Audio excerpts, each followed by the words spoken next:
Sink into the chair. Do we really need a parody slasher come horror flick in the ripe era of 2026? I mean, they're certainly great for mind-numbing shits and giggles, but deep down, it seems like the latest Scary Movie sequel is really trying to ask why on earth are we still getting Scream sequels, while ironically sidetrapping the obvious questions surrounding all the Scary Movie sequels. Maybe that's part of the joke. Like Scream 2022, which dropped the number from its title, the sixth entry in the parody franchise doesn't take itself too seriously. It lands plenty of laughs, but its relentless stream of references to recent blockbuster films often feels less like sharp satire and more like simple imitation. So, 26 years after they first survived a mass killer, Cindy Campbell, Brenda Meeks, Ray Wilkins, and Shorty Meeks are back for another round of mayhem in Scary Movie 6. Serving as both a reboot and a legacy sequel, the latest entry reunites the franchise's iconic characters and throws them into a world that's become obsessed with modern horror. Over the course of nearly 2 hours, the film pokes fun at everything from elevated psychological horror to Hollywood's endless cycle of sequels, reboots, and franchise revivals. So without wasting another moment, let's discuss what happens in Scary Movie 6.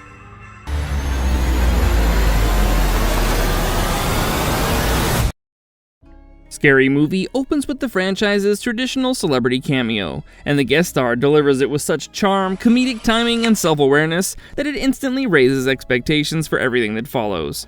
Perhaps a little too much. We then cut right into the introducing of a new generation of characters while bringing back the franchise's favorite menace, Ghostface. The chaos starts to unravel when the whole new chain of murder starts resembling the events of the OG Scary Movie film, as we see a masked killer again on the loose, while targeting everyone connected to the infamous Woodsboro-style incident from decades ago. The bloodbath begins when Tuesday, a clear parody of Wednesday Addams, is brutally attacked by the masked killer and rushed to the hospital. This incident then draws in her pill-popping sister, Sarah Campbell, and the daughter of Cindy Campbell from the original film, who, alongside her boyfriend, Jack, becomes determined to uncover who's hiding behind the Ghostface mask this time. After her sister's death, Sarah is working for the Final Destination Extreme Park, which is exactly what you think it is. Anyway, to start her investigation, she reaches out to her mother, Cindy, who's now trying to live a quieter life in a run-down, booby-trapped house for over 6 years. Cindy regrets the lost time between her and Sarah and reminisces about the last Christmas they spent together. She recalls taking Sarah to see Santa, only for the outing to turn into a bizarre nightmare straight out of a Scary Movie sketch, where we see a flashback of Cindy getting distracted by her phone, while a terrifying-looking Santa handed out severed body parts as presents to the kids. And young Sarah somehow ended up receiving a detached arm as her Christmas gift. Cindy was clearly struggling with her mental health, and it certainly doesn't help her when she's dragged into the madness after strange messages and suspicious attacks begin appearing around her. Meanwhile, Brenda Meeks remains as loud and unpredictable as ever, delivering some of the film's biggest laughs. Her children Dave and Brad also find themselves pulled into the mystery as well. Brad here is joined by his girlfriend Val, a character who parodies Liv McKenzie from Scream 2022. You should know that Val fits the familiar slasher movie stereotype of the attractive popular girl who's dated half the school before ending up with the class's most innocent guy. We also meet Ray, who attempts to present himself as the sensible one of the group, while our good old Shorty Meeks somehow becomes even stranger than we remember.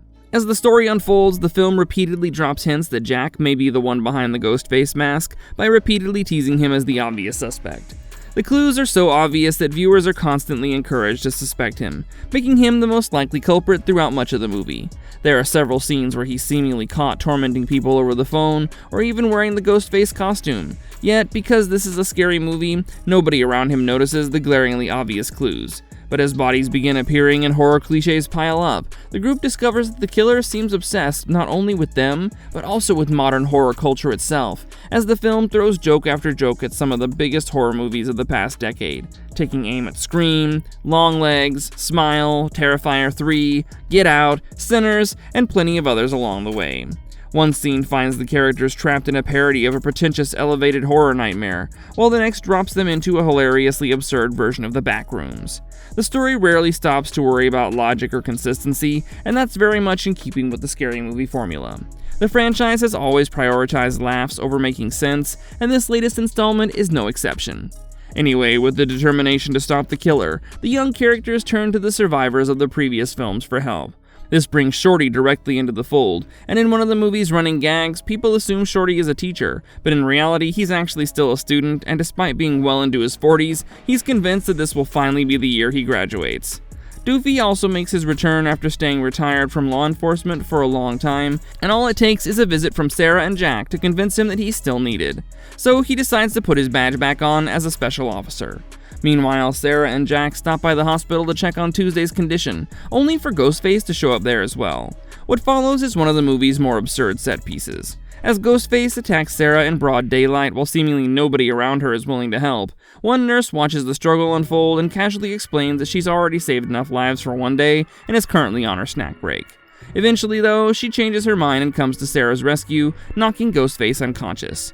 Afterwards, Sarah notices that Jack has a fresh bruise on his face, which should have immediately raised suspicion given that Ghostface was just punched moments earlier. But again, this is a scary movie, the obvious clue goes completely ignored.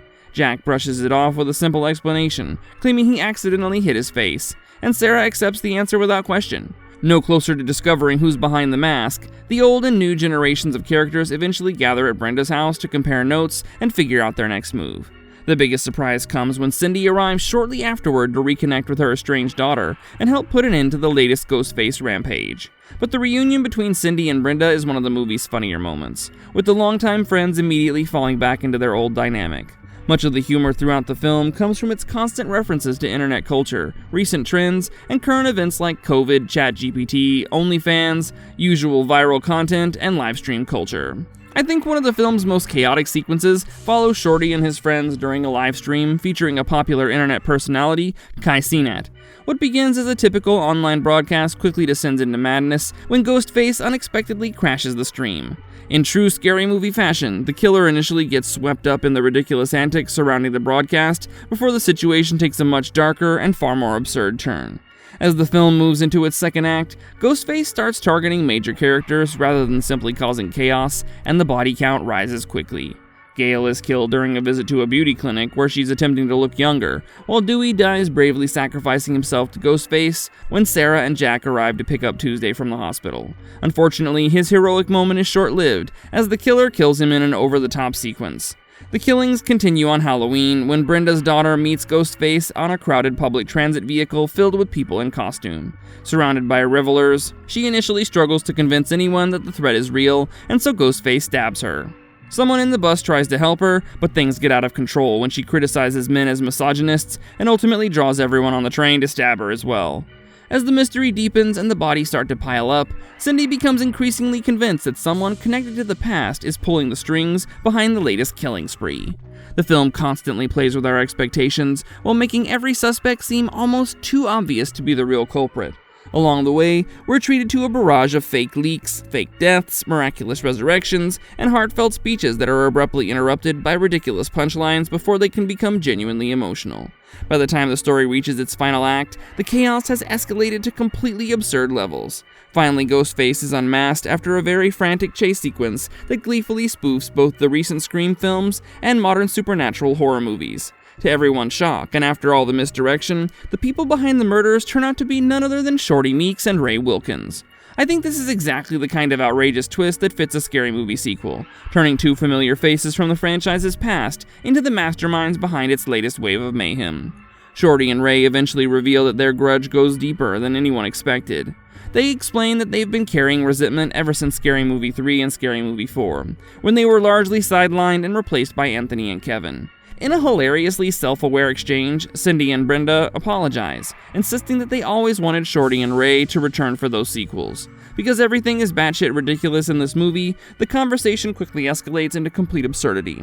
Rather than simply venting their frustrations, Shorty and Ray decide to kill Anthony and Kevin Hart for stealing their spotlight, thus turning a behind-the-scenes franchise complaint into an outrageous murder motive. The film's satire reaches its peak when the surviving original cast members become obsessed with protecting their status as the faces of the franchise. In a darkly comic twist, Shorty, Ray, Cindy, and Brenda conclude that the only way to guarantee their future and potential sequels is to remove the younger generation from the picture altogether. So they tie up Sarah and Tuesday and burn them alive alongside the bodies of Jack and Val, getting rid of all the new young faces of the franchise. The movie presents this as a ruthless parody of Hollywood's struggle between legacy characters and new replacements, pushing the joke to an intentionally ridiculous and over-the-top extreme. This way, the original cast also ensures that nobody can replace them in the future Scary Movie sequels.